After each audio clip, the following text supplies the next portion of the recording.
Breaking news చూస్తున్నాం. తెలంగాణ రాజకీయాల్లో పెనుసంచలనం సృష్టించిన ఫోన్ ట్యాపింగ్ కేసులో మరో కీలక పరిణామం చోటు చేసుకుంది. తాజాగా సిట్ అధికారులు మాజీ సీఎం కేసీఆర్కు నోటీసులు ఇచ్చారు. ప్రస్తుతమైన ఎర్రవెల్లి ఫామ్ హౌస్లోనే ఉండగా ఇంట్లో ఉన్న సిబ్బందికి నోటీసులు హ్యాండ్ ఓవర్ చేశారు. అందులో కేసీఆర్ ఎక్కడ విచారించాలని కోరితే అక్కడ విచారిస్తామని, రేపు మధ్యాహ్నం 3 గంటలకు విచారణ ఉంటుందని పేర్కొన్నారు. మరోవైపు కేసీఆర్కు నోటీసులు అందడంతో కేటీఆర్తో పాటు హరీష్ రావు, పార్టీ ముఖ్య నేతలు ఎర్రవెల్లి ఫామ్ హౌస్కు బయలుదేరారు. సిట్ నోటీసులపై ఎలా స్పందించాలనే దానిపై కేసీఆర్తో కలిసి వారు లీగల్ టీంతో భేటీ కాబోతున్నట్లుగా సమాచారం.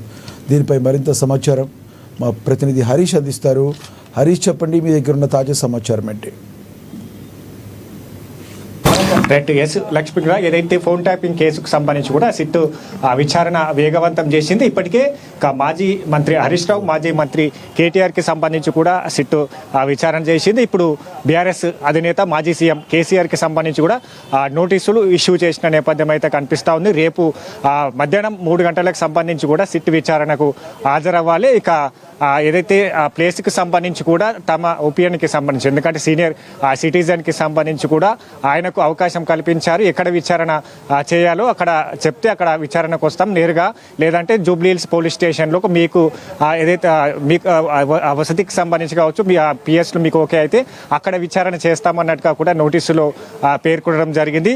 ముఖ్యంగా రేపు మధ్యాహ్నం 3 గంటలకు సంబంధించి కూడా మాజీ సీఎం కేసీఆర్కి సంబంధించి కూడా విచారణ చేరున్న నేపథ్యం అయితే కనిపిస్తూ ఉన్నది. ఇక ప్రధానంగా ఫోన్ ట్యాపింగ్ కేసులకు సంబంధించి కూడా పలు కీలకమైన అంశాలపైన కూడా సిట్ ఏదైతే స్టేట్మెంట్ రికార్డ్ చేస్తూ ఉన్నది. ప్రధానంగా ఇప్పటికే మాజీ మంత్రులు హరీష్ రావు, కేటీఆర్కి సంబంధించి కూడా ప్రశ్నల వర్షం సంధించిన నేపథ్యం అయితే కనిపిస్తూ ఉంది. ఇక ఏదైతే గత ప్రభుత్వంలో ఎన్నికల ముందుకు సంబంధించి కూడా బీఆర్ఎస్ పార్టీకి వచ్చిన ఎలక్ట్రల్ రూపంలో వచ్చిన బాండ్స్ కావచ్చు, నిధులకు సంబంధించి కావచ్చు, ఒక ఛానల్ సంస్థ ఎండి శ్రవణ్ రావుకి సంబంధించి కూడా తన అకౌంట్ నుంచి నేరుగా బీఆర్ఎస్కి పార్టీకి సంబంధించి కూడా నిధులు జమ ఎందుకు చేయడం జరిగింది, అకౌంట్కి సంబంధించి కూడా ఎందుకు ఆ నగదును ట్రాన్స్ఫర్ చేయవలసి వచ్చిందనే అంశాలపైన కూడా సిట్టు సుదీర్ఘంగా విచారించింది. దీంట్లో ఇరువురిని సంబంధించి కూడా ఇవే అంశాలపైన కూడా ప్రస్తావించడం జరిగింది. ప్రధానంగా ఫోన్ ట్యాపింగ్ అంశానికి సంబంధించి కూడా గత ప్రభుత్వంలో దాదాపుగా 8,000 ఫోన్లకు సంబంధించి కూడా ఆ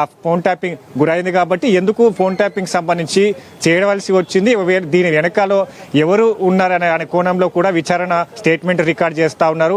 ఇక మిగతా అంశాలకు సంబంధించి కావచ్చు, ఇప్పుడైతే ఫోన్ ట్యాపింగ్ అంశం బయటకు వచ్చిందో అప్పుడు అక్కడ సంబంధించిన హార్డ్ డిస్క్లను కూడా తగలబెట్టడం జరిగింది. వాటికి సంబంధించి కూడా ఆ మూసీ నదిలో వేయడం జరిగింది.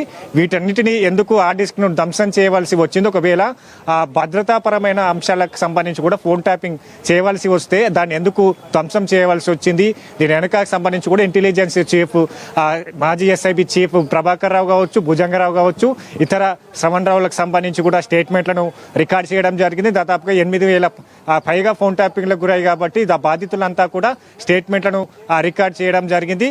ముఖ్యంగా ఈ అంశాలకు సంబంధించి కూడా రేపు మాజీ సీఎం కేసీఆర్ని కూడా ప్రశ్నించేందుకు సిద్ధంగా ఉందని చెప్పి, ఎందుకంటే ఒక సీఎం హోదాలో కొనసాగుతున్న వ్యక్తికి సంబంధించి కూడా ఉదయం ఏదైతే ఇంటెలిజెన్స్కి సంబంధించి కూడా బ్రీఫింగ్ ఉంటుంది. ఇంటెలిజెన్స్ చీఫ్ సీఎంకి ఏదైతే రాష్ట్రంలో ఉన్న పరిస్థితులకు సంబంధించి కావచ్చు, ఏదైనా ధర్నాలు, రాస్తారోకలకు సంబంధించి కావచ్చు, ఇతర విపత్తులకు సంబంధించి కూడా ఏదైతే ఈ ఇంటెలిజెన్స్కి సంబంధించి కూడా బ్రీఫింగ్ ఇస్తారో ఆ బ్రీఫింగ్కి సంబంధించి కూడా అప్పుడు ఏదైతే ఇంటెలిజెన్స్ చీఫ్గా కొనసాగిన వారు సంబంధించిన అధికారి ఇచ్చిన స్టేట్మెంట్ ఆధారంగా రేపు మాజీ సీఎం కేసీఆర్ని ప్రశ్నించేందుకు సిద్ధంగా ఉందని చెప్పొచ్చు.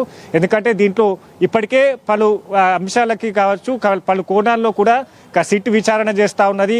దీంట్లో ఇప్పటికైతే అధినేత అని చెప్పొచ్చు, బీఆర్ఎస్ అధినేతకు సిట్ విచారణ ఏదైతే నోటీసులు పంపించడం జరిగింది.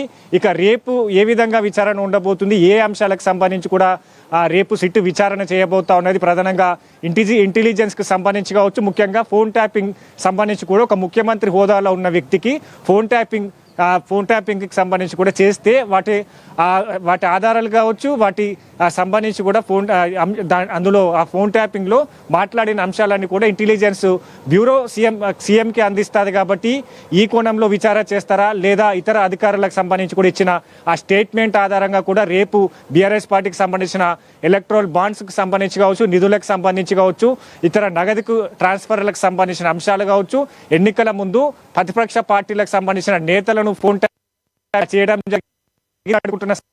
సమస్యలని ఉన్నట్టుగా కూడా ఆరోపణలు ఉన్నాయి. సిట్ విచారణలో వాళ్ళ బాధితుల స్టేట్మెంట్లలో కూడా ఇవే అంశాలను ప్రస్తావించారు. ఇప్పుడు కొనసాగుతున్న ఆ పిసిసి చీఫ్ మహేష్ గౌడ్ సైతం కావచ్చు, ఇప్పుడు ఉన్న సీఎం రేవంత్ రెడ్డికి సంబంధించి కూడా అప్పుడు పిసిసి హోదాలో తన ఫోన్ కూడా ట్రాపింగ్ గురైనట్టుగా కూడా ఏదైతే సిట్ విచారణలో తెలిసింది. కాబట్టి ఈ ప్రతిపక్ష పార్టీలకు సంబంధించి అక్కడ బీజేపీకి సంబంధించిన ఇప్పుడు కొనసాగుతున్న కేంద్ర మంత్రులతో పాటుగా బీజేపీ కీలక నేతల ఫోన్ ట్యాపింగ్ గురయ్యింది. కాబట్టి వీటన్నిటినీ ఎందుకు ఫోన్ ట్యాపింగ్ చేయవలసి వచ్చింది